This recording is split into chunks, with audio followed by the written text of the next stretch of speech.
And hello and good morning. I'm David Boles, and this is Boles TV, BOLES.TV, BOLES.television.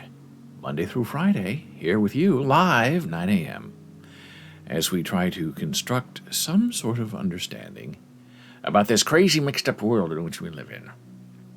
Well, yesterday was a very interesting day, filled with intrigue in our live show, and then filled with fascination in the afternoon, preparing for this show. Bumped into an old friend of mine.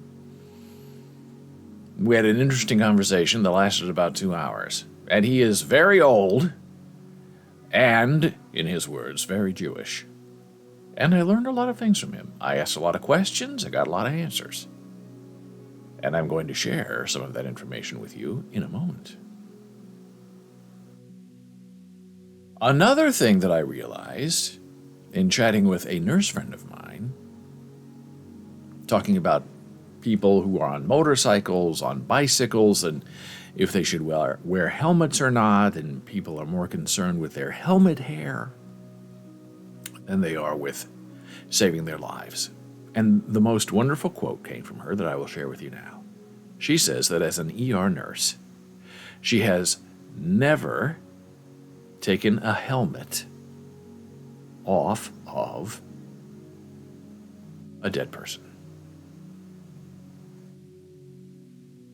Meaning, helmets save lives. And if you see some of these photographs on the internet of people who've had minor crashes, and you look at their headgear and it's all smashed up, you realize that the head is a very sensitive thing. It may be hard and slightly wooden, but it's the only one you have. And then there's some people on the internet and some of the bicycling groups hit by a car, knocked over, their head on the ground, and they show a photograph of their helmet and they say, "Can I still wear this? Will it still protect me?"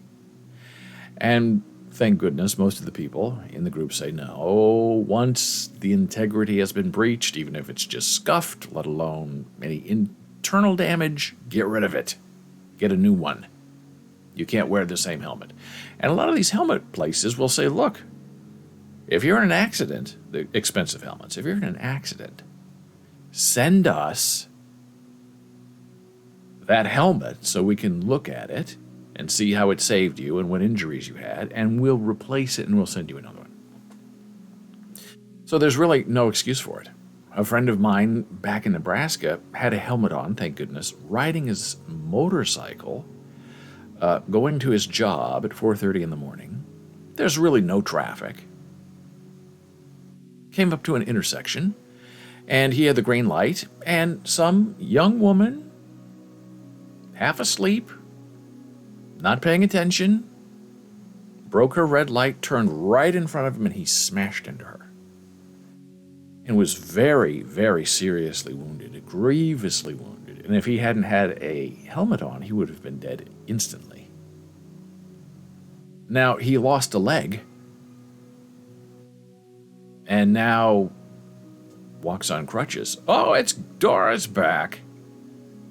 Dora's having tech issues at work. So she has about an hour, so she can hang out with you. Hope you and Jen are both well. We're doing very well. Jana is planning to make her return to the Boles TV live stream, I believe Saturday, May 14. She's almost done teaching her semester, and then she's going to breathe, and then she's back at it. So she's doing very well. Busy, but doing super great. So my friend lost his leg, and now he, doesn't ride a motorcycle anymore. And he now drives to work with the one leg he has remaining. But at least he's alive, I guess. Speaking of the Jana Marie, she went to work yesterday and found this outside of her work. A giant, I'll say exploded, soccer mom fireworks display that somebody had set off.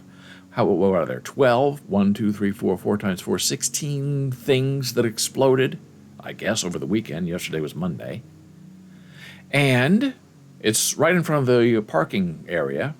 We don't have a car, so we don't park, but a lot of the staff do. And it was there at 7 in the morning. And when she left to come home, it was still there. So the neighborhood left it there.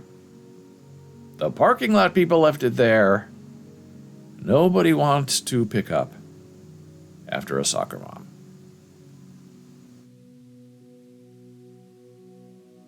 I don't understand it. And why would you want to have a big fireworks display outside of a government office? Weird to me. Strange.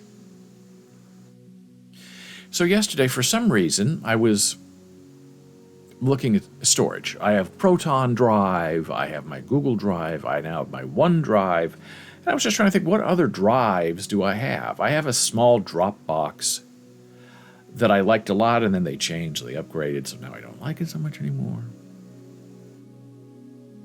And then I remembered Box. And Box is kind of big at universities, even though a lot of universities either use OneDrive from Microsoft or Google Drive from the Google. And so I just said, let me log into my Box account and see what I have. So as you can see, this is my entire Box account. My CV and a LinkedIn folder that I think has my CV in it. I hadn't been there since 2008, which shows I really don't use my Box very much. And it's free. I don't even know how many gigabytes of storage I have, probably 1. So that's what? How many years is that? 10? Wait a minute. Yeah, it's not 18, it's 8. Oh, that's even worse. So that's like, what? 100 years. I haven't been back to my Box account. And it's tempting, but if you want just a personal Box account with, I think, 100 gigabytes, it's like $14 a month. Just for personal. And if you're a team, a business team, it's like $14 for everybody on your team, and you have to have a minimum of 3 or 5 people. It's interesting how these Box drive storage services really get you a coming and a going, as they say.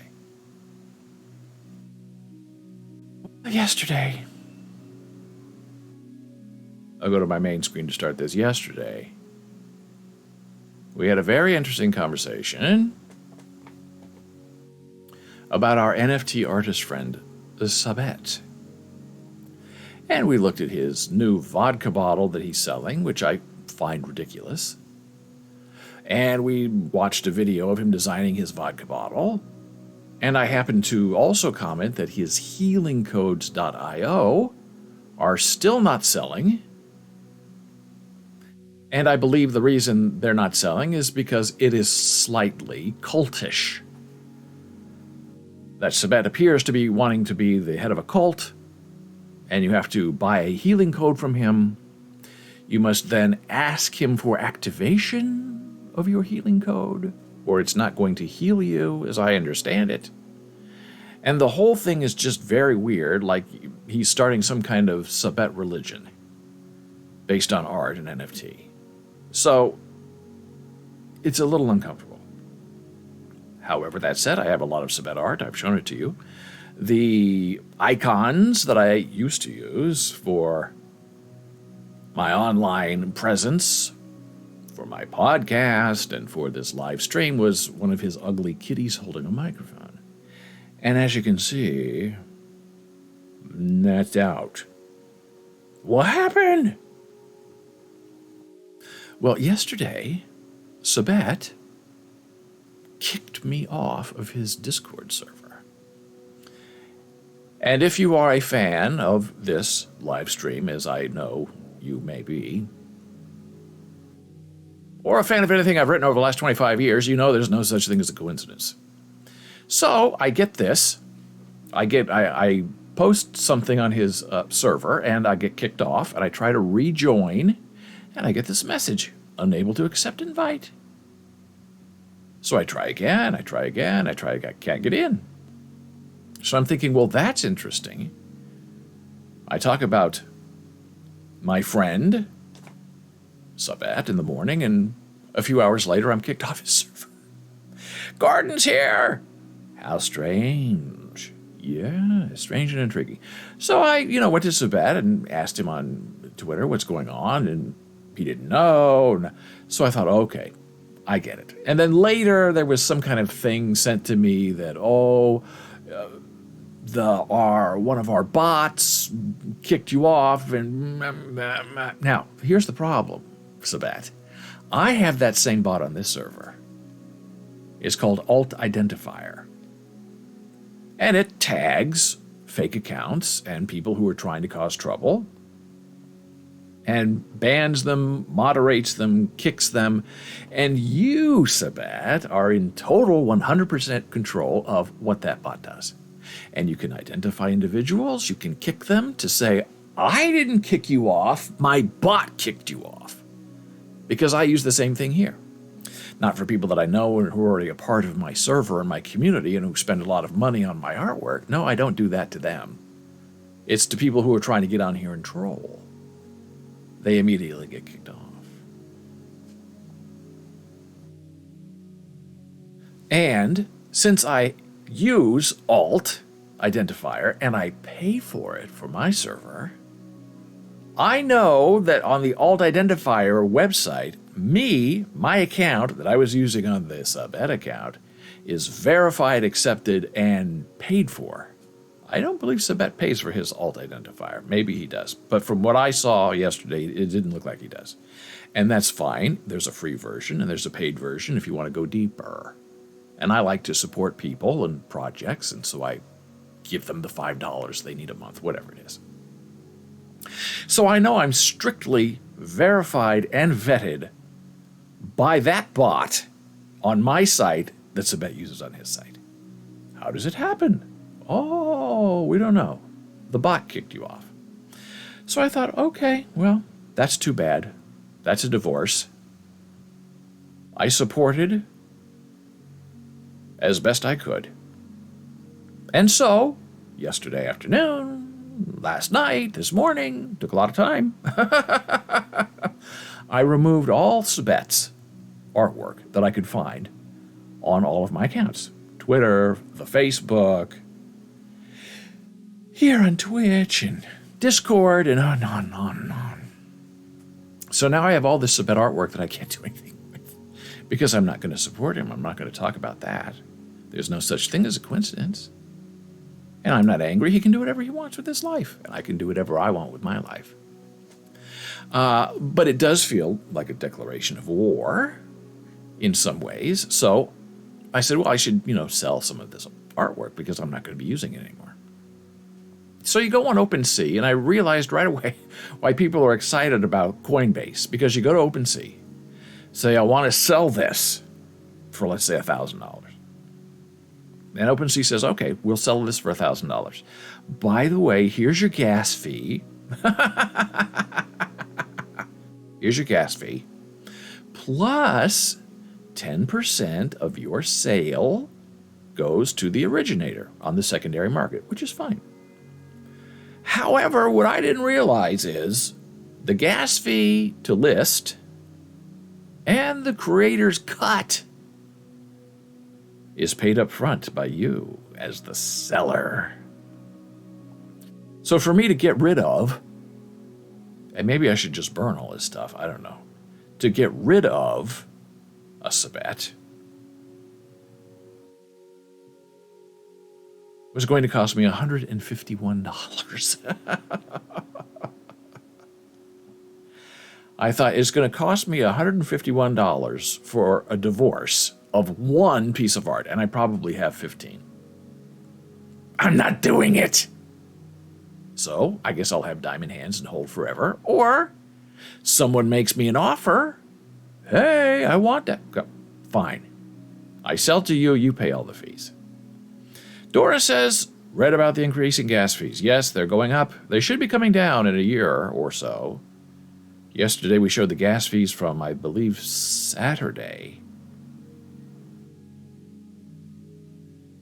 And the gas fees were 1.5 Ethereum. Dora, that is $3,500. in a gas fee. Lovely Doris says, I'm so sorry this happened to you. You are so supportive. I try to be supportive. And now I realize that Sabet doesn't need my support. He can do without me. There are other artists, like Kelly Moore, who is now the face, turquoise man, of my Twitter feed. I'll show that to you so we do something positive in the world. And Kelly Moore is from Arkansas. I don't know if he's male or female. It doesn't matter, but I don't know what pronoun he is, so I'll say they. Kelly Moore was born in Arkansas, came to New York City, lasted about 6-7 years. Kelly said New York spit them out. They moved to Santa Fe, New Mexico. And now Kelly draws interesting things, paints interesting things in Santa Fe. And I said she needs to do a New York series. So and when I purchased 1 or 2 pieces, they were very, very affordable, like $100 for interesting, unique artwork. One of ones. I get this gushing thank you in a private message on Twitter. So thank you so much. This is a rough time for us, and I know what Kelly Moore meant because first month is coming up, rent's due. And so you could see, not even tangentially, that just a small purchase with many of these young NFT artists, it means something to them. Whereas you have a Sabet who sells something for $30,000 and he doesn't give an F. He boots you from his server. So I learned my lesson. So the big artists, like Soul Curry Art, I love her work. Ishita Banerjee, I love her work, but it's completely unaffordable. Just like a 1 of 20 is like 2-3 Ethereum, $6,000, $9,000. So if you want a 1 of 1 from her, you're going to be paying, $15,000. That's just unacceptable to me as a collector. So now I'm going to focus my attention on up-and-coming artists. Don't have to be young. Can be any age. They need support. They need exposure. They need some sort of guidance. I go for it. Like our friend yesterday. What was the name? I don't know, male or female. Doesn't matter, but it does make it hard to sort of communicate. Igba is our Russian friend, putting us some NFT art. Very interesting. I was asked, should I do watercolor in one collection and oils in another collection, or should I put them all together? And I said, well, what do I know? But I would separate them because collectors tend to like to collect everything in a collection if they can. And do 1 of 1s. My other suggestion is everything you do should be a square for a profile pic that people can use, and center the face. So many of these artists don't do that. They're just wild. Center the face so the person can use it for a profile pic. And then make a rectangle piece of artwork that people can use for a banner on their websites. Because that's what people are using them for now, because they want to show off their artwork. So if you look at this is my profile pic, and it works okay. The face is sort of centered. I had to edit it a little bit because it was more this way than square, but I fixed it. And then this is the banner that I had to crop, but it works fine. There are 3 beautiful angel faces there, but I could only fit in 2 because of the restrictions. So you have to know, if you're an NFT artist, what you're going after. Do you want people to print out your stuff and put it on their wall?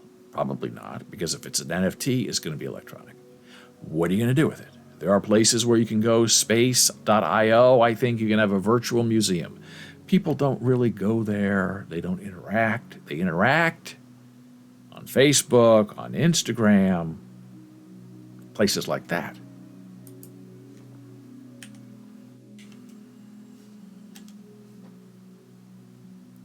So this is my Instagram page. Oh, there it is, Kelly Morgan. Now this crow thing, oops, I don't want to do that. This crow thing, where's my profile? Yeah. This is also a Kelly Moore piece. Oh, I can't see it very well. Which I think is very lovely. It's paintbrushes around a crow. He has a big crow thing going on, which I think is very interesting. And if we go to Facebook,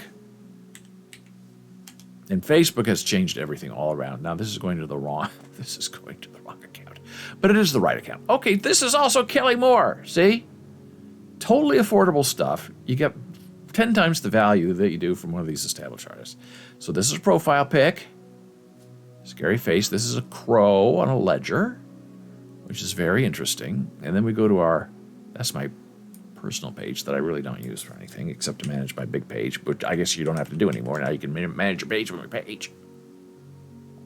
And this is our big Facebook page. There's a Crypto Mori that I like a lot. And then this, Wolf, Banshee, I don't know what it is. But it works great as a banner profile pic, and that too is Kelly Moore.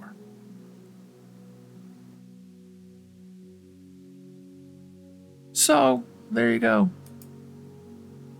I'm currently celebrating Kelly Moore. Before that, I was celebrating Anna, who made the Crazy Clowns. I can't remember her last name, but she does interesting work too.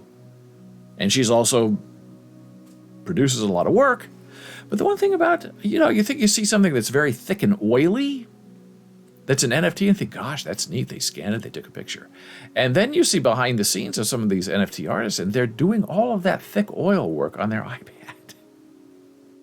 And they have these special brushes they use that are not brushes, but they're Apple pencils, and they can glop on the oil and makes really interesting NFT art that looks real, but it's not real. It's all in pixels, which is sort of interesting. So now we're going to come up to a hard break, so I better hit the advertising button. Artist Door says that's what I need to do when I have the time. I agree with you. The new iPads are really, really outstanding, and you get the new Apple Pencil that's octagonal, and it's not new anymore, but we have the original round pencil that would roll off of everything. But you'll love having an iPad if you're an artist. Even if you're just, coloring for fun. But you really can make really outstanding, very interesting art, and you don't have to buy supplies. You don't have to clean your brushes. You just draw on your iPad. It's very smart and very forward-thinking. And now we're going to take a very brief blood pressure break and play some ads while we're out of the way so they don't bother you while we're speaking. Back in a moment.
And we're back on Boles TV, BOLES.TV, live Monday through Friday, 9 a.m. Eastern. On the weekends, 11 a.m. Eastern, with Jana Marie Sweetheart. Teaching American Sign Language and talking about disabled issues and just telling stories about her life. Then sharing fun facts and interesting things to learn. And she makes her return, her grand return, on May the 14th. And as I understand it, on insider information, she's coming back and never leaving again. We'll see. I said with a smile on my face. So I'm getting ready to talk about a friend of mine. I met yesterday, bumped into him, 2 hours, and he is a self-described old Jew of 70 years old. And we talked about everything in very interesting terms. And some things I'm not sure if they're his opinion or based in scripture. I don't know. But I have a feeling I'm going to find out. But before we get to that, we have to talk about, this. I don't even know where to begin with this because it's so disturbing. Now, if you aren't following Marcy Wheeler and the Empty Wheel, you should be. Because she writes very insightful articles. And this is her take on this whole abortion thing. And the main thing that people are talking about is, where is this coming from? Is this leak, this unprecedented leak, is it coming from the liberal side of the court? Or is it coming from the conservative side of the court? Is it trying to stoke outrage? Or is it trying to somehow get people on the side of the anti-abortion people? I don't know. But Marcy is very connected, and she knows sort of what's going on. So this is what she wrote an article today about tactics, which is very, very interesting. And I think her website looks and feels very old. I think it's TypePad. But content is what matters. So Marcy wants to talk about tactics.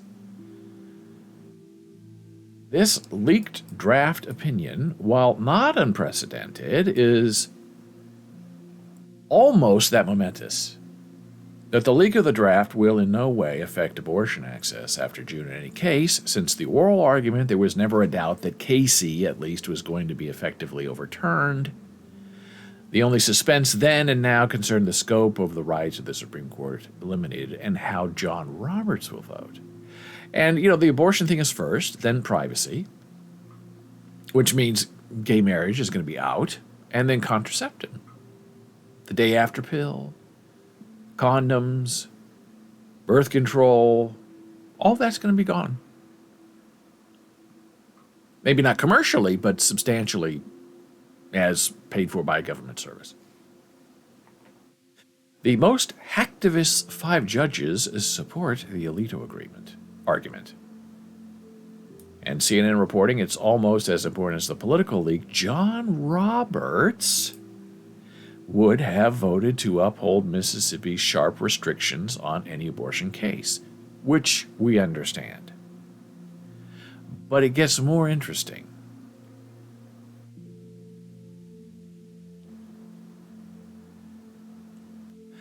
Marcy says CNN's report suggests this leak most likely came from Roberts.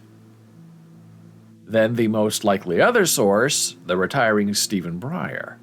The most logical explanation for the leak is that Roberts is trying to get his colleagues to adopt a less radical opinion. And if that's the purpose, it might have the desired effect, both by making it clear what a S show, the original Alito opinion, will set off, and it already has set it off. Twitter's exploding, the news is exploding. But also by exposing the opinion itself to the ridicule and contempt, as written, that it deserves. But that doesn't change the fact that in one way or another, the national protection for access to abortion is gone by the end of the SCOTUS term next month. And we know that. It was coming. And it's interesting how many liberals and how many young people just don't seem to care. And I think they've become passive, and I think that especially young kids have no idea what it used to be like. The world in the United States is going backward, not forward. So those who support equality for women and gay rights and privacy should consider this leaked draft as an opportunity to use the next 6 weeks, assume the final opinion will be released mid-June, to lay the groundwork for what comes next. Symbolically, those who support equality for women and gay people now have about as long as many states will permit abortions to do something to protect the right to abortion and to marry the person you love going forward. Now, I don't know how you're going to undo the gay marriages. I don't think you can, because at the time they were legal. But I guess then you can turn around and make it illegal. That's what they did with marijuana 30, 40 years ago. For a time, a brief time, government-supplied weed was sent to glaucoma patients who qualified. And then there was outrage and republicanism, and they stopped that program. But the people who were in it were grandfathered in. And there was one guy, I think he was the last one left, severe glaucoma, says he can smoke a joint and it measurably lessens the pressure in his eye. And he would show, he had tin cans of these marijuana cigarettes that were rolled and produced by the United States government and sent to him. He said it's high quality, very delicious. I think he said he went through like a tin a day, which was something like 40 cigarettes in a tin. And he just keeps getting them, and he'll get them for as long as he needs them. And he didn't look like he was planning on quitting anytime soon. So maybe that's what's going to happen with the whole gay marriage thing. Well, if you're married, meh. Okay for now, but not going forward. Going forward is going to be impossible. So that's the empty wheel take on it. And my other famous person that I just follow and love is Bob Lefsetz. Bob is Jewish, but not practicing, as he says, super intelligent, and this is the Roe versus Wade decision, his take on it, that he frantically wrote last night and published this morning. I used to think that the day they overturned Roe versus Wade, there would be riots in the street. I no longer believe that. I could say elections have consequences, but we're way beyond that. And then he goes into the Tucker Carlson thing, that the New York Times has gone minute by minute, and that every time that Tucker Carlson encourages white supremacy, his ratings go up. And it's just that cynical sort of production. And then he talks about AOC and Hillary Clinton and the power of Tucker Carlson. I only wish George Soros, Joe Biden, and AOC had that kind of power. Tucker Carlson power. They don't. Never mind a disorganized Democratic Party that is so fearful of offending someone it can't speak English. Ergo Hillary Clinton, a brilliant woman who was castigated for saying she wasn't going to stay home and bake cookies. And instead of standing by that, she blinked, as Bob says, and she parses her words ever since she said that, trying to get in touch with what people want to hear as opposed to what she really wants to say. And he's right about that. Hillary Clinton always has a filter on. You never know what she really thinks because she's trying to tell you what she thinks you want to hear. And then he talks about Trump, who just says whatever he wants to say and doesn't apologize for anything ever.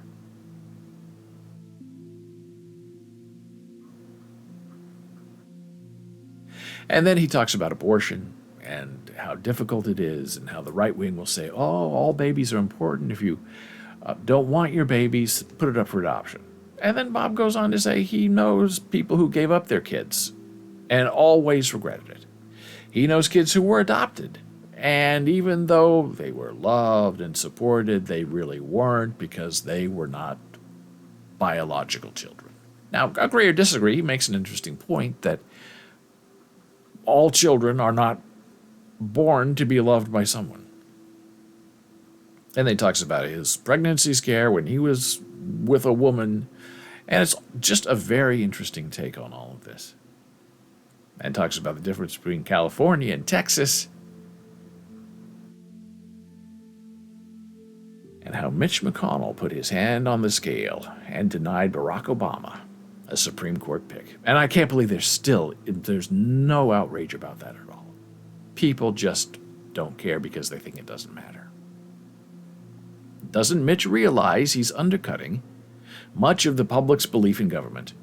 He thinks he's winning, but what? That's what I want to know. What's going to be the straw that breaks the camel's back? A stealing of the election in 2024 by Trump or some other Republican? I don't think people will care. It's already happened. It's already a done deal and sealed in these states that are run by crafty Republicans. The right wing always pays attention. Believe me, I'll get more emails from them. They're the correction factor, trying to make the rest of us afraid to speak up, and isn't that the truth? But change only happens when you speak up. So, Bob says, life as I known it is changing right before my eyes. Ooh, this does want to highlight. And there's not a single thing I can do about it. You can't protest against the elimination of abortion, but the same people who invaded the Capitol are literally going to shoot the doctor providing the abortion, even if it's illegal. These are our heroes, the doctors who still perform the procedure. But it's open season on minorities. Anti-Semitism is way up. If you're not white with a long history in this country, beware. Asian, black, doesn't matter. It's fair game to criticize you. And you can't fight back, because then the other offenders will say you're proving the point. So, what happens? Nothing. These old white men are taking away your rights willy-nilly to satiate religious zealots and those who want whatever the left does not want.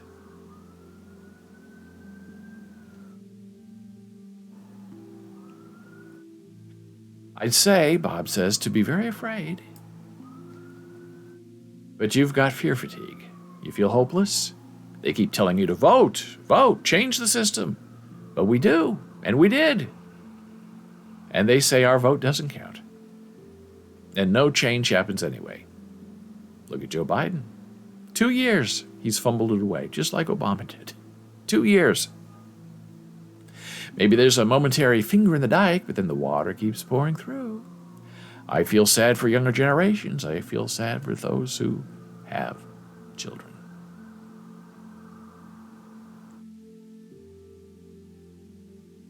I could explain how the Supreme Court got to be this way. Talk about the advanced planning for decades, the formation of the Federalist Society, but you want to watch streaming and eat gourmet food and do the F word. But that brings us back to the main problem. You're better off getting addicted to online porn. At least you make a mistake, you won't sacrifice your entire life. It's so depressing that most of society is disconnected, giving these wankers their way. I don't know what to do or say. It makes no difference. I have no power. And that's where we are today. That's Bob Lefsetz and the Lefsetz letter. And speaking of repetition and boring, the Batman 2 is happening at Warner Brothers.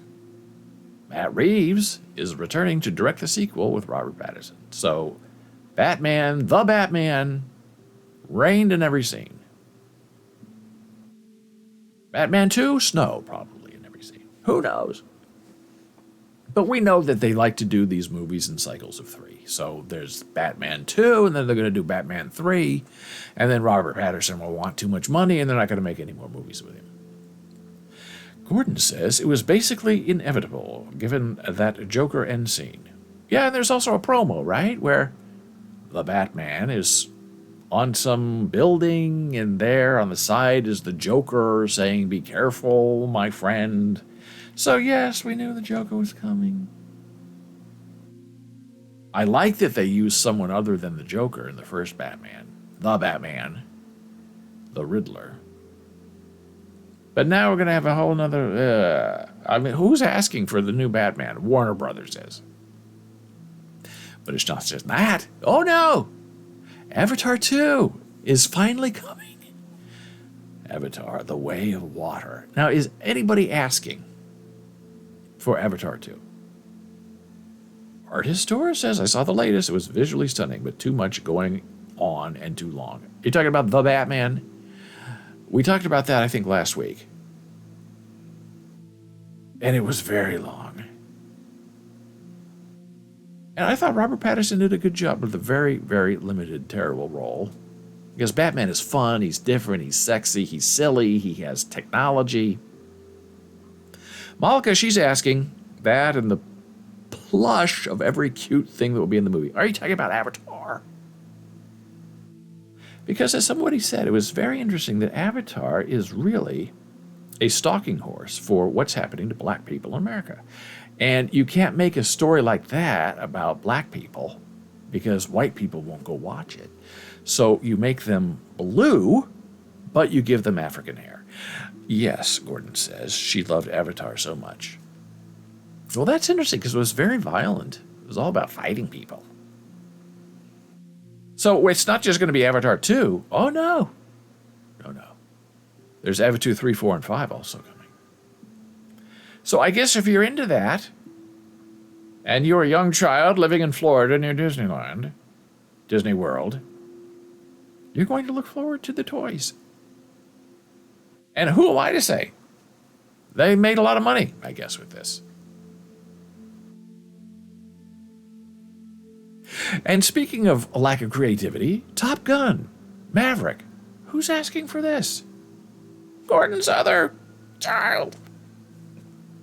Now, this is from Variety. Variety is a PR magazine. It's not critical, but oh boy, we can't wait for Tom Cruise to come back. And it's so exciting. We were filming all these war sequences, and we had to teach the pilots how to run the cameras because they had to press the button because we couldn't have cinematographers outside the airport. It's just overwhelming. They're trying so hard to impress us. They're trying so hard to make us want to go see the movie.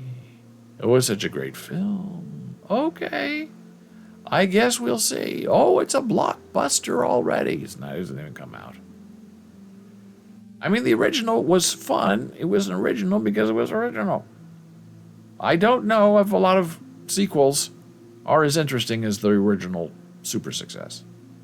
But then again, what do I know? They're spending all this money on the new Top Gun. And if that wasn't depressing enough, hey, that 70s show, oh, you thought you were rid of it? No. It's coming to Netflix, rebranded as that 90s show. I guess I'm just getting old. I'm a little bit cranky. Who wants to see the 90s, 70s show updated to the 90s?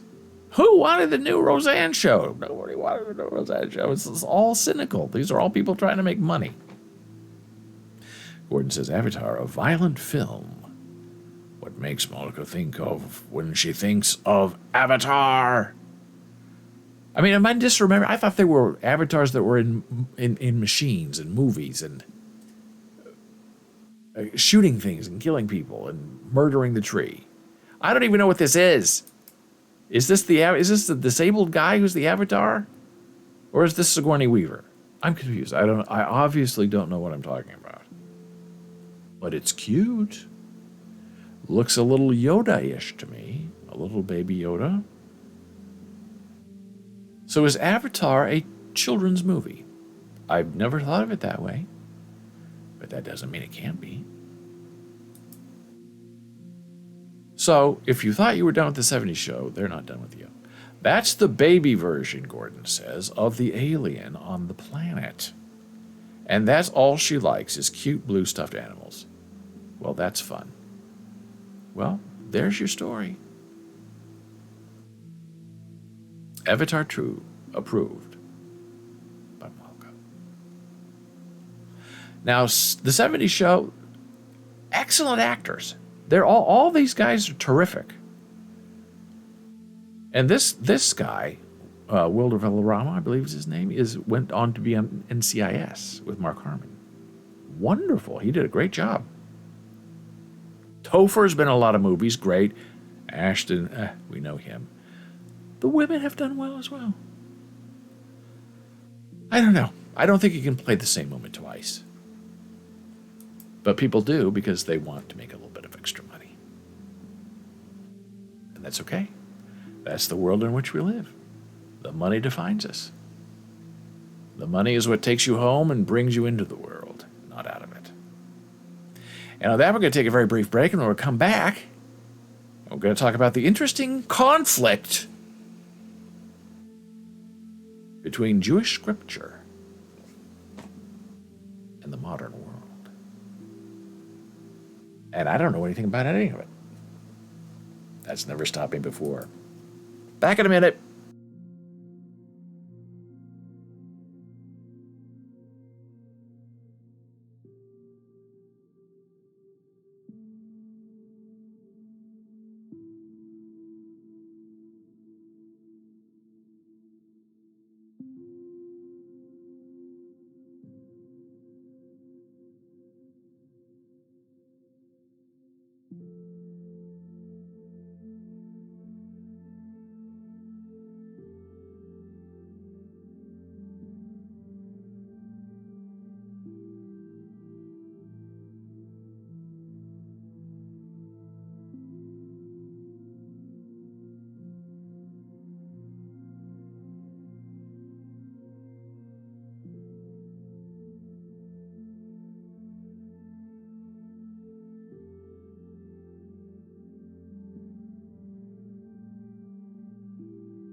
And we're back from break. I'm David Boles. This is Boles.tv. BOLES dot television TV. And we are here with you live, Monday through Friday at 9 a.m. So yesterday, I had a little informal meeting with a very old friend of mine I've known for many years. And he is a self-described old, cranky Jewish man of 70 years old. Very observant. Sundown Friday, all day Saturday, and then back on Sunday. Been doing it for a long time. Keeps a kosher kitchen. Has a kosher washer and dryer and a kosher dishwasher. Everything. And he works mainly in building management, so he has a lot of experience, especially in the New York City area. And we just had a chat about many different things, and I asked him some questions about some things. Now, I am not Jewish. I don't know anything about religion, really. I consider myself a non sequitur, or non-sectarian, or maybe a little bit of both. Gordon says it's a 25-hour thing, not more than that. Oh my God. We haven't even started yet. I'm weeping, not laughing. It's tears of pain, not joy.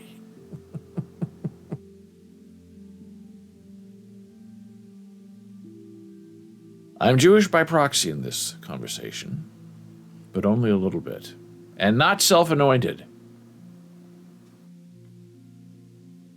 So I do not consider myself highly religious or even a little bit religious. Although you can't really say that because, especially growing up in Nebraska, you have to be something. You have to be affiliated somewhere. And you can't really be a minority or Jewish, which is terrible. 40 years ago, I'm saying that. I know that there were probably Jews in Nebraska, but we didn't know them. Here we go, Gordon says. There's a time to light candles on Friday. Now, that's going to be interesting because I asked about that, and I was told that's not true, necessarily. And basically 18 minutes after that, the Sabbath begins, and then basically about 24 hours later, the Sabbath ends. I'm going to talk to you about candles and computers. But we didn't have a lot of people that we knew who were Jewish. There were temples, but nobody was really actively a Jewish in our small community of Lincoln, Nebraska. But it was a university town, so there was some form of acceptance. But the farther you go out in Nebraska, the more closed off it gets. And the terrible, terrible, terrible, tasteless joke that was taught growing up to most kids in Nebraska is the terrible thing that, well, if there are any blacks in Nebraska 40 years ago, they're on the football team. Ha, ha, ha, ha, ha. Aren't we funny? It was tasteless then, but still, sometimes jokes have a nugget of truth in them, and Nebraska is not really known for being a minority state. Now, Omaha is different. Omaha has always been minority-angled, but the rest of the state is, as they say, lily-white, even today with immigration. So that's the mindset you grow up in. Oh, don't be gay. Oh, don't be a Jew. Oh, don't have black friends. Don't date black people, right? That's the mentality. And it's wrong. And if you're not part of it, you don't really subscribe to it or ascribe to it. Gordon says this website gives you precise times for your location for everything Jewish.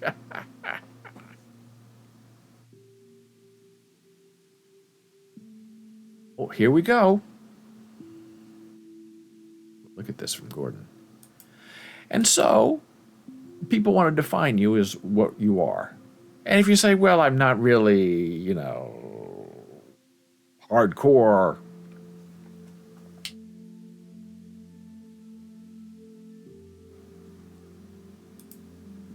Whoop. Here we go. We'll remind you. A lot of reminding. Daylight saving time. Tuesday, your current time is 10:10 a.m. Here you go. Everything you need to know.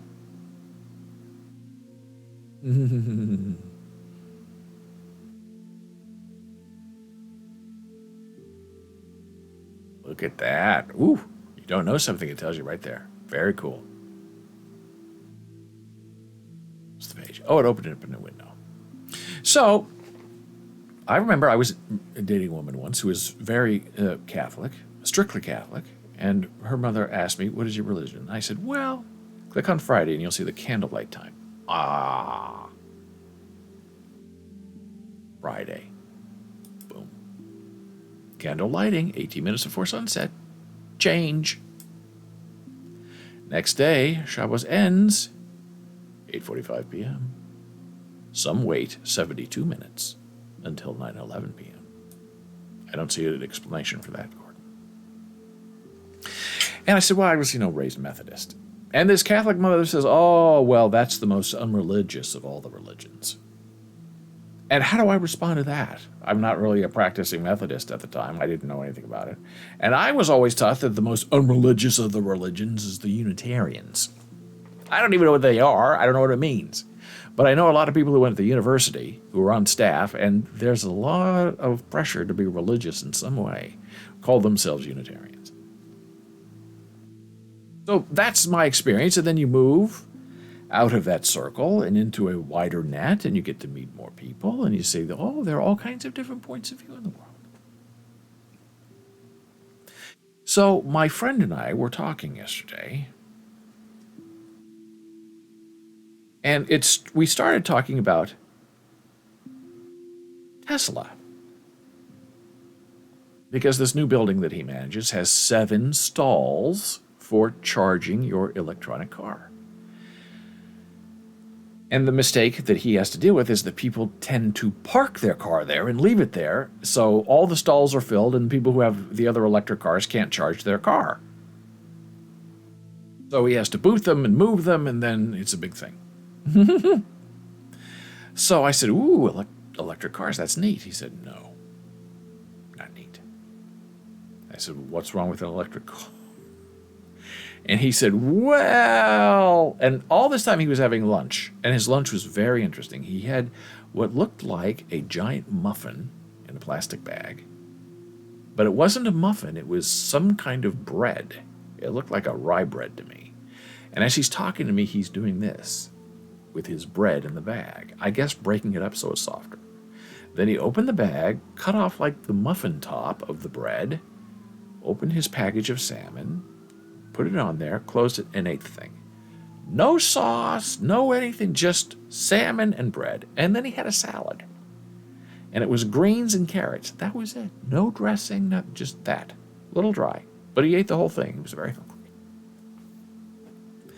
And he said, electric cars are more trouble than they're worth because there are no charging stations. If you're out somewhere and you run out of battery, you're not making it back. He said if it's freezing cold and your battery dies, you're stuck and you're going to die. And he said, I'm not talking about your battery. I'm talking about you. You will be dead. And then he said they're not environmentally appropriate because the batteries have a limited life. And then you have leftover batteries, and what are you going to do? And I said, well, okay. So he said hybrids are okay because they have gasoline. And hybrids can charge the battery when it's on gasoline. Those he approves of. And regular gas-powered cars. He said, electric might be the future, but we're not there yet. There's no interstate system for charging batteries. It's on its way, but it's not here yet. Stay away, he told me, from electric cars. Okay. So then I asked him about this new building he was in because I noticed that to get access to other floors, you have to have one of these things, the key fob thing, which is an RFD chip that is in this. And we use this in this building to get into the gym and the public spaces. In a newer building up the street, they use this for all that, and you touch it on the elevator to allow you to punch in your floor. And that's the new thing. These newfangled elevators don't have numbers inside the elevator. You are outside the elevator. You get access with this. Then you punch in your floor number. And then you go on that elevator that has your floor number there listed. And you go up. So there's no holding the elevator for me. Gordon says, a YouTuber I follow drove from Pennsylvania to Florida in a Tesla. And all along the way, he showed where he was charging and how on the map it was recommending where to go and charge, etc. I agree there is a very strong network. But for my friend, it's not enough. You'll be stranded, and how are you going to get home?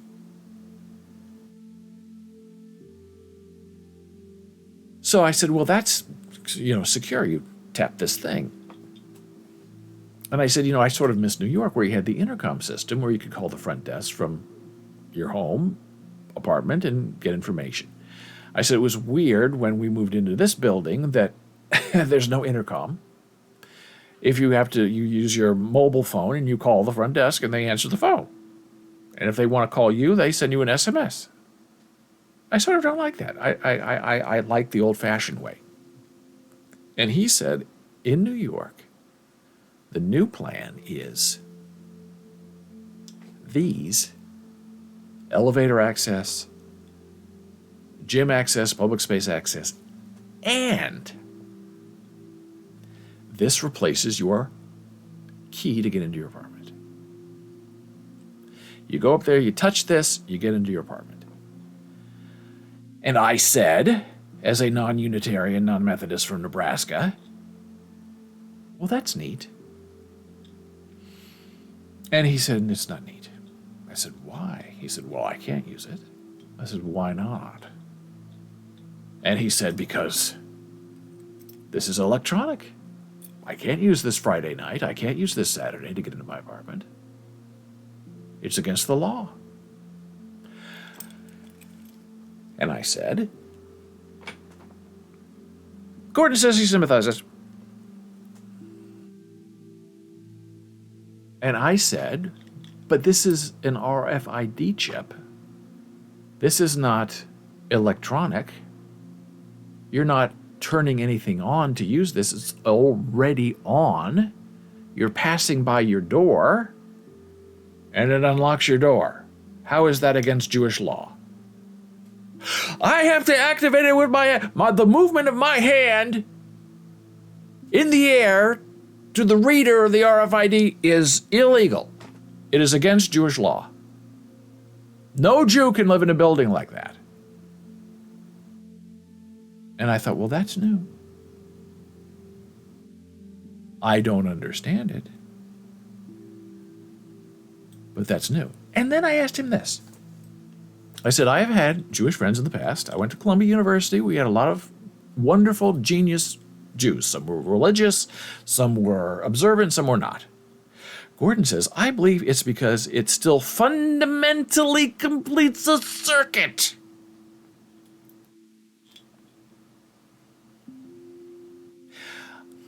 A mechanical circuit or an electronic circuit, or it doesn't matter. Because what if you just had this in your pocket? It's in your pocket, and you walk up to your apartment door and it magically opens because this is in your pocket. Is that still a violation? A lot of laws going on here that I don't understand. So I said to my 70-year-old friend, I said, I have had friends in the past who are from observant homes, and they may or may not be observant. But I said, this is what they told me that they do. They want to watch the football game on Saturday, which is not allowed to touch the television. But what they do is Friday afternoon, before the sun goes down, they change the channel on the television so it's on the football channel. They put down the remote. They go about their day and night with the TV on. And then they wake up on Saturday, the Sabbath, where they're not allowed to do anything electronic, completing a circuit. And then magically, at the right time, the football game comes on and they can watch it. I said, my friend, is that a violation of Jewish law? And he looked at me and said, well, there's the spirit of the law and there's... I said, okay. I got the feeling that was approved. He didn't say it, but he sort of looked at me like, okay. So then I asked him this. I said, okay, so it's Friday, right? The sun is going down. You're home. I said, do you like candles? Like Gordon showed me. And he said, no, I don't like candles, no. I said, well, is your apartment dark? How can you see? Gordon says, I was about to say spirit of the law. Yeah.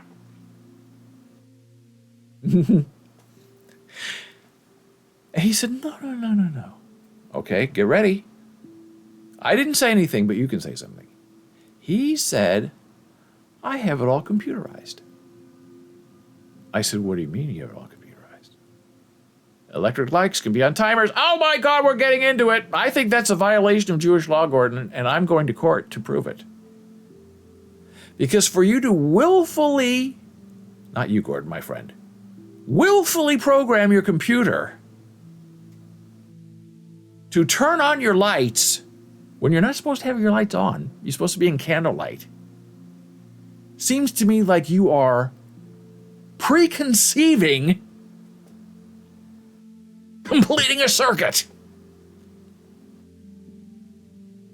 Spirit of the law, violation of the law. That just seems a little bit off to me. That you can program a computer to turn your lights on and off, so you can't do it. I didn't do it. The computer did it. Gordon says, because you set them up before the Sabbath begins. The law doesn't say you have to be in the dark. And that is what my friend said too. Computers are absolutely fine. But if you happen to walk by your door with this, that's a violation. So then I asked him this. I said, I've heard from other friends of mine that young Jewish children of a certain age, before they reach, I don't know what age it is, but I've been told that before they reach a certain age, are allowed to, let's say, change the television channel with the remote. And he said no Jewish child is allowed to touch anything electronic because they get confused. And I said, okay. So you're talking about like cell phones? No Jewish child should have an iPad or an iPhone because it only confuses them when it comes to the Sabbath. It is the responsibility of the parent to isolate and raise the child appropriately and not have any electronic devices until they are at the age where they can consciously understand honoring the Sabbath. Now, I thought that was interesting as well.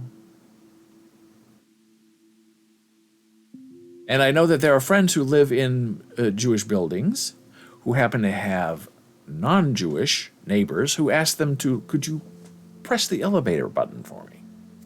Gordon says, relevant to timers.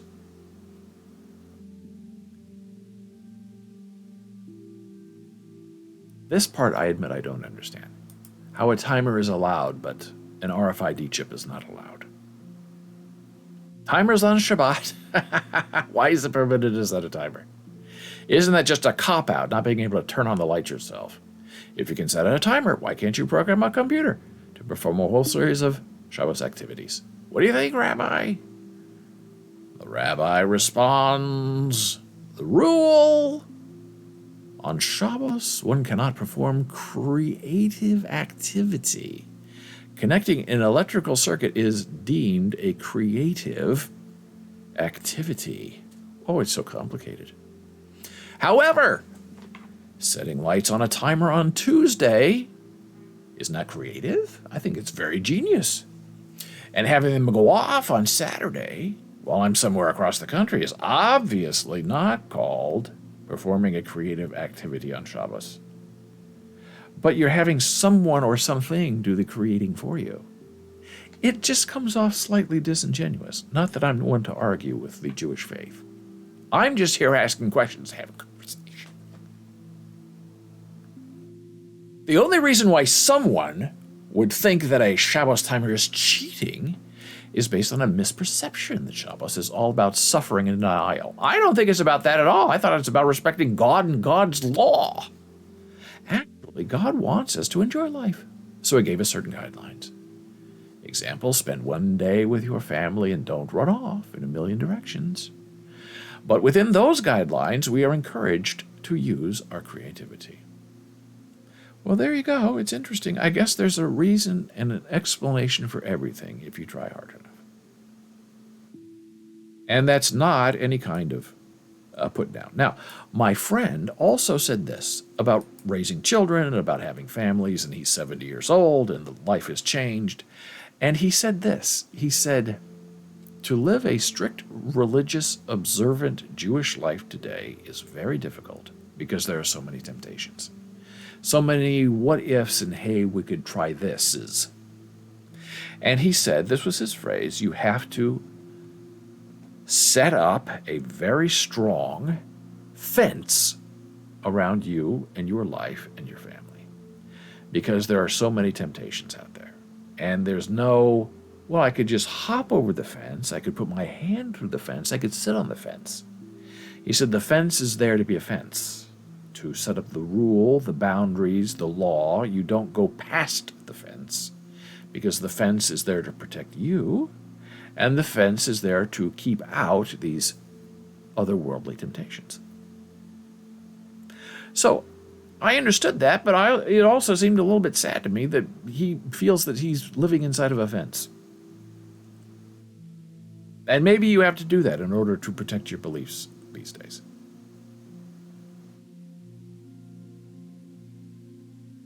And then we had a very interesting conversation about elevators and window cleaning. But I see we're going to come up on a hard break, so I'm going to take the break so Twitch doesn't take the break. Back in a moment.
Oh, we're back from break. I'm watching my frame rate. It drops to 20 frames per second while I'm on that intermission screen, and it gets worse as the day goes on.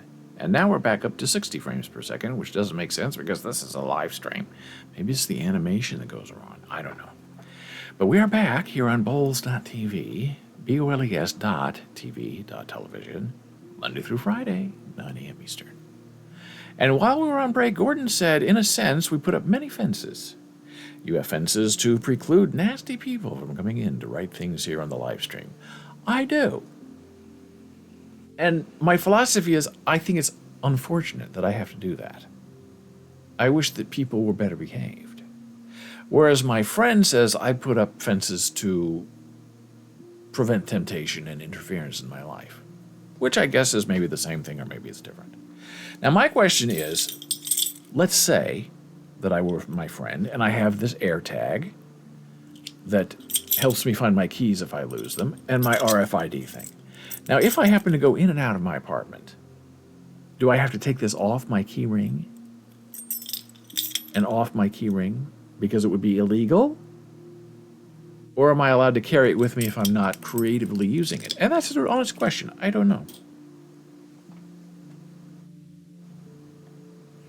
But then our conversation turned to elevators, which I love to talk about. I love to talk about building buildings. I love elevators. I love electronic things. I like mechanical things. And we started talking about elevators because one of the elevator guys came in the room and sat down, and because there was a problem with the elevator. There are always problems with elevators in these new high-rise buildings. Gordon says, anything that serves no purpose on Shabbos, we may not carry. Wow! So you'd separate your keys. That's very interesting.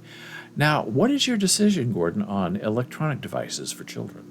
And we're not necessarily speaking about your children, but maybe we are, but maybe we're not. Are they allowed to have iPhones? And I'm talking about in general, just the general temptation. I'm not talking about Friday night and Saturday day. Because my friend says no, not allowed. But if I remember correctly, I believe I have seen your children with electronic devices.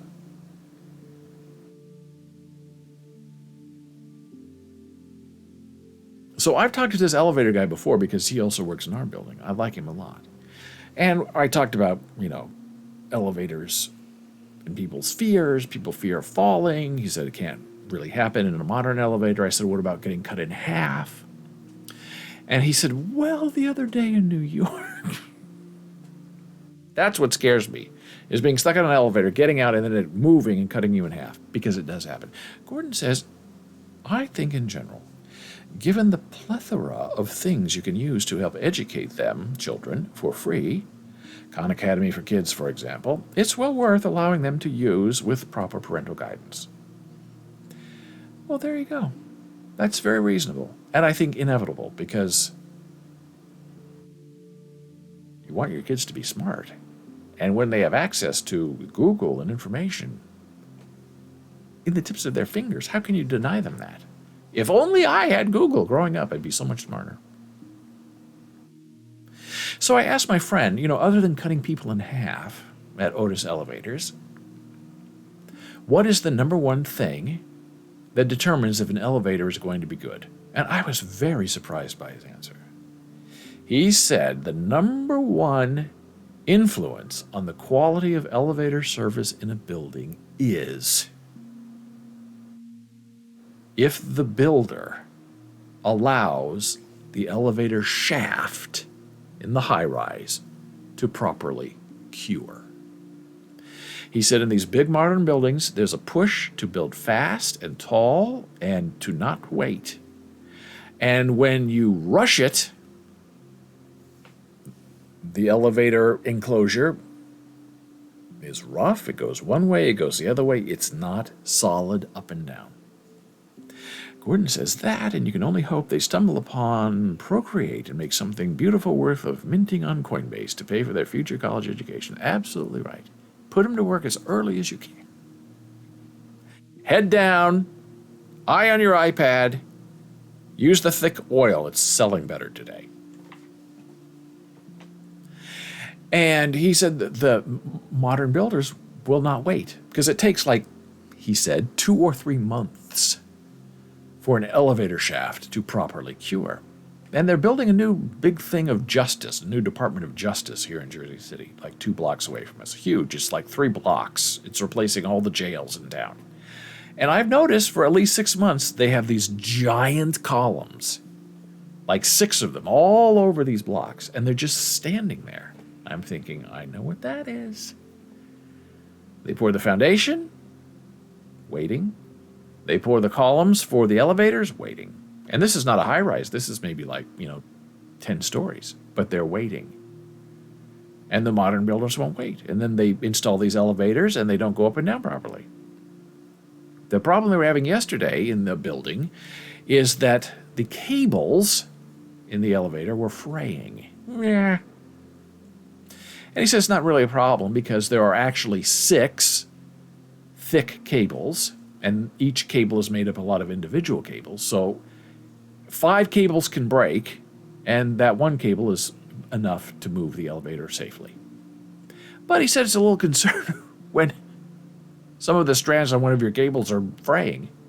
And then we got into a big conversation about Chinese steel and how these elevator companies used to use worm and screw things. And there are old buildings in New York City that still have them, and they're like new.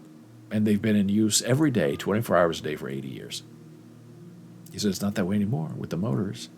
And the Chinese steel, that's not as good as American steel, but you don't make anything in America anymore. He said all the parts for these elevators are now made internationally. You get the big thing from Japan, you get the other big thing from Germany, and you call these engineers on the phone and say, look, I need to make a little adjustment on this. And the Japanese engineers say, do not touch it. If you touch it, you're going to break the whole thing. And then you talk to the German engineers and say, I need to make this little tweak to make the elevator go. Don't touch it. It's German engineering. Don't touch it. So you have 2 different companies saying don't touch anything, and then you're stuck with cables that are fraying. What do? You sit there, you have a meeting for 2 hours complaining how nothing's going to get fixed.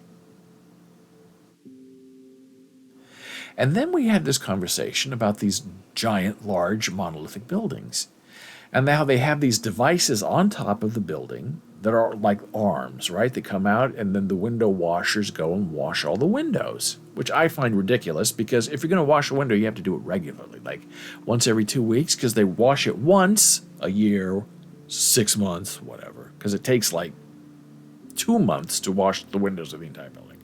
And they're big windows. So I'm thinking, why bother? Because they wash it, and the next day it rains and it's filthy again. Well, I was disabused of that notion. It's much more than that. Those things that hang over the building are very expensive and they're mandatory.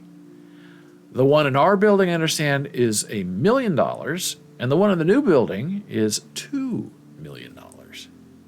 And they have to be maintained, and they have to be checked every month, and used every month for them to remain their certification. And it's a big problem. Because if it falls off the building, you got a tragedy. If it doesn't work, someone's stuck halfway up, you got a big problem. So they have to regularly test these, I don't even know what they're called. But you've seen them on the top of big buildings. But what I learned yesterday is what they are really there for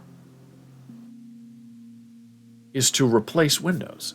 And I've often wondered about that because when you watch them build the building, the windows come from the outside and get put on. They're not done from the inside and put on. They're from the outside and put on.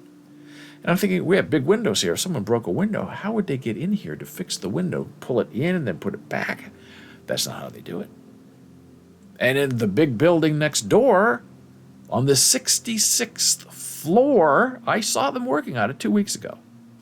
And I wish I had my camera with me because I wanted to take a picture of it. But I didn't have my camera. But what they do is they use that thing that comes out the building, they lower it down, and then there's like they go up to the window, the 66th floor window, and then they put like a gangplank, somehow they attach it to the outside of the building that goes out this way, maybe 10, 20 feet. And that is the platform that these guys used to go in there, take the facade off the side of the building, and they couldn't figure out why this window was leaking. And it had been leaking since they built it, so it's been there like 8 months leaking. I feel bad for the people in the apartment. And they finally discovered a 1/4-inch crack at the top of one of the window frames. And that's from the building settling, I guess. But it's settling on the 66th floor out of 76 floors. So they had to take off the facade, remove the window, put the window down, probably a 1,000-pound window because it's huge, double-paned, sliding. And then they have the new window, they took the window out, put the new window in, put it in, test, water test, put the facade back on. So who knew? Fascinating that these high-rise buildings have to have that kind of functionality. And I said, do they get nervous? I know they're all tightly cinched in there, but they fall off the platform and they're dangling on the side of the building. He said, oh, that's what they do. They're acrobats. So it's good to know that if someone breaks your window or you have a leak in your window, that with these big, massive high-rises, there is a way to fix it. But it's not cheap. And it takes a lot of time and a lot of expense. I think from beginning to end, that was a 2-month process of trying to figure out what to do, why, and as a last resort, oh my gosh, we have to go outside the building. Go down 10 floors from 76 down to 66, and then for a week we have to work on removing the window and putting it back. So you learn something new every day, and that was my wonderful story, learning how elevators and things that hang off the side of the window work. Well, you've had a terrific show today. Lots of information, lots of sharing, lots of knowing, which is what we try to do. We break down barriers while building fences, and creating barriers and breaking barriers, and creating ceilings and then destroying ceilings, and replacing windows and installing facades. That's what we do. If you have any questions or comments, you can email me, david@boles.tv. You can find me on Facebook at BOLES, Twitter @DavidBoles, super follows to follow. Instagram, we are Boles Books. On YouTube, we are boles.live, BOLES.live for video on demand. On TikTok, we are Boles TV. And on Discord, if you're interested in joining our server with all the fences and all the windows installed, you can find us here. Gordon says, I'm available for any Jewish questions, but I can only offer my take, naturally. Gordon, are you saying you don't speak for every Jewish person in the world? Just kidding. We appreciate you're here, and I'm glad that I should have said right away, our friend Gordon is a very faithful, practicing Jew, and he is just like my 70-year-old friend, but he is much, much younger and probably more attractive, I would say. And it was good to have Dora back with us today. It's no secret that our friend Dora is in the throes, I'm going to say throes, of retirement, trying to figure out what in the world to do next, how to be safe, how to be sorry. Not sorry. Gordon says I can even offer my Gmail, which I only have thanks to you. Oh, that's so nice. To put up whatever you want to put up there, Mr. Gordon. It's your decision to share. People love the story of how I got my Gmail thanks to your invitation. Oh, that's so nice. That was a wild time. I remember I was teaching at Rutgers, and there was this new thing called Gmail. And I think I wanted to get my name, which has now been ruined, dboles@gmail.com, because everyone with the name dboles uses that email. I get bank statements, loan agreements, health information. None of it's for me. I don't know why people don't know their own email address. But at that time, to get an invitation, you had to spend $40. Because that's what people on the internet were selling Gmail invitations for, $40. Gordon@gmail. It's so short and easy to confuse. I regularly get emails for people whose last name is Gordon. Well, there you go. GordonD@gmail.com. Good. And so our lovely friend Dora who may or may not still be here, is in the throes of her retirement. And she's trying to finish, and they're saying, well, I think she stayed on an extra 2 months. Well, if you're leaving still for this retirement, you do this and this. If you're still planning on leaving, you need to do that and that. So she's being tugged a little bit both ways and all around and upside down and trying to figure out the retirement. And it's all very time-consuming and probably disappointing. But I know very exciting because she has a lot of big plans when she gets out. A lot of it's art-related, so we're very interested in that, of course. So now you know where to find Gordon. Now you know where to find me. If you have a question or comment for the Jana Marie on her return to her show on May 14th, you can email her, jana@boles.tv. Gordon also says, including, I once got an email asking to verify an account for a service helping people cheat on their spouses. Ew, gross. It even verified the person's password. Not making this up. Trump 2020. Gah. And often it's very, very tempting, I admit, to help these people learn their lesson, because I'm not going to steal their information. And if I would call them sometimes or email them and say, hey, you're using my email address. And they would accuse me of stealing their identity. And I would say, well, I think it's just the opposite. I think you're stealing my identity because it's my email address. So I stopped doing that. But I get password resets. I can log on to their accounts. I can change their password. I can do terrible things to them if I wanted to. So I tend now to just delete and let them worry about it. Please verify your email address or we're not going to be able to send you information. Okay, well, trash. They'll figure it out. Gordon says 9 times out of 10, when I get like family photos and stuff, I write back. Most are grateful. Well, that's very nice of you. Most of the people who tend to use my email address for some reason are in the South. And one of them was a doctor. And boy, oh boy, whenever I'd contact him and say, hey, oh, he was mad. Like, I'm not the one who put in the wrong email address. And I don't think he's ever figured it out. Because people don't understand that in Gmail, they think that if they register an email address and they put like D.Boles, that's unique to them. But Gmail doesn't read the dot. It doesn't parse it. So D.Boles is the same as D.Boles. So that wonderful email address that I coveted for so long has become sort of useless to me because so many other people are using it as their email address.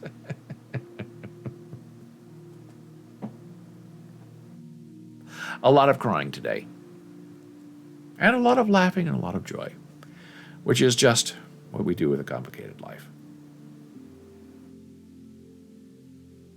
Gordon also says, I gave up on informing a Toyota dealership that, hello, I don't own a Toyota in Georgia, and that's why I am not bringing my car in for service. That I get a lot of the car stuff too. It's interesting. And they are relentless, and they don't care. Because I guess if you're not a client, they believe if they nag you enough that you will give in and become one. So that's why I rarely log into that account. I put everything on block, pretty much. I go into the account like once a week, and all the spam stuff, I say block, block, block, block, block, block, block, block, block, block. And sometimes I do get interesting stuff. I get a lot of law stuff sometimes. Now, the lawyers, I try to say, look, your client doesn't know their own email address. I feel for you. Oh, I'm so sorry. I said, it's not you. You didn't put in the email address. You emailed the address that they gave you because I know these people. I get their email all the time. Well, thanks for letting me know. And then you contact some lawyers and they say, you better delete that or I'm coming after you. I didn't send it. Gordon says, I got an email asking me to confirm something or another. I wrote back saying, I cannot confirm, you have the wrong person. They wrote back saying, oh, Do you know that person? I wrote back saying, no, they just put in my email address by mistake or on purpose. They finally wrote back and said thanks. It's exhausting. Dealing with people who really don't know what they're doing. It's very, very unique and bizarre. And sort of the new world. But this is the world in which we spin now. Where people get mad at you for trying to help them. And trying to give them a little bit of insight into what's really happening. And they don't ever seem to care, really. You don't get a lot of thank yous. Oh, I didn't know. I guess they get very offended that they've made a mistake. Gordon says the absolute worst, AT&T. Now, I know you like AT&T because we talked about that a long time ago. I like Verizon, you liked AT&T. I spent 3 hours on the phone with them because I kept getting overdue bills for some fool that put my email address. Including them telling me on the phone that they needed that person's permission to remove the email address. I said I didn't give my permission to add it. Now, see, that is very real and very true. I've been through that too. And what I do in that situation,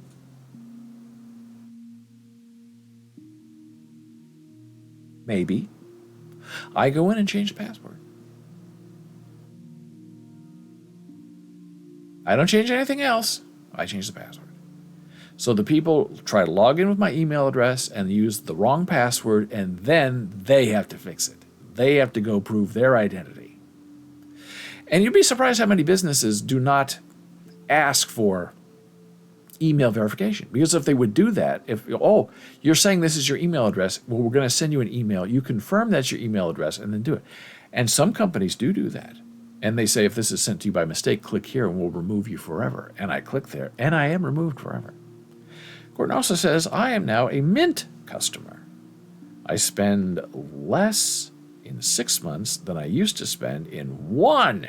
Mint is a mobile cellular company.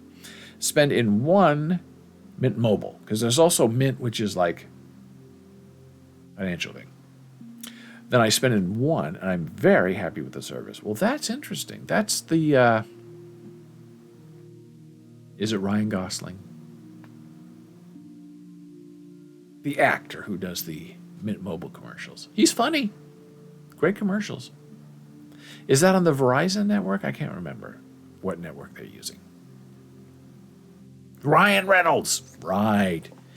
And I guess he owns it, or they wanted him to do commercials, and he said, I'll do the commercials, but give me ownership in the company. And they did. Sprint, I think. Well, that's very interesting. Sprint was always very good in New York. We were on Sprint for quite a while. They had a very good signal. I don't know what happened to them. They just kind of lost their way, and the bosses didn't do a good job. But boy, the network was good. Had excellent building penetration. But then we moved to Verizon, and we've just stayed with them. They're behind. They're selling 5G, but there's really nowhere around here that's 5G. There are pockets in New York City that are 5G, but not on everyday street corners. So why upgrade your phone to a 5G phone when there's no 5G service to be had? Doesn't make sense.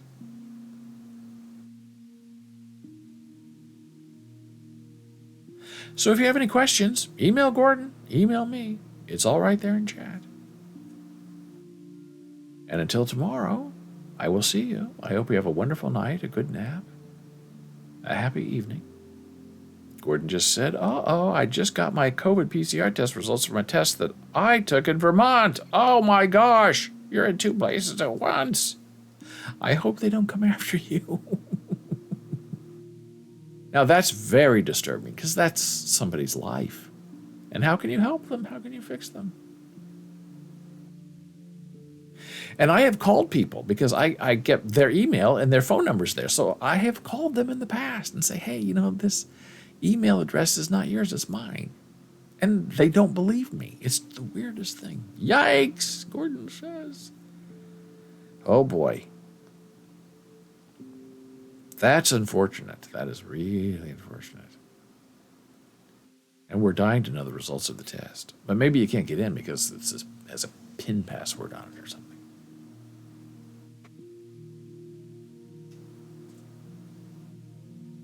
Is it making noise? My balloons are dying, by the way. But I'm not getting rid of them yet because they're still active. And they've been there since the end of January, my birthday. But the day is coming when they'll probably have to make a move. And Gordon says, of course, if I call, they'll say I have to prove that I'm that person. But I know I'm not. I know. What are you going to do? It's ridiculous. They don't want to know. So I guess you just, bin it or save it. I was in some email chain for a long time about bicycles and schools and insurance, and there was nothing I could do to get removed because it was a group text thing that had been set up that nobody could seem to fix, and nobody cared to fix it. So I was a part of it, and I thought, well, the real person who seems to be very important to this project is not getting any of the emails.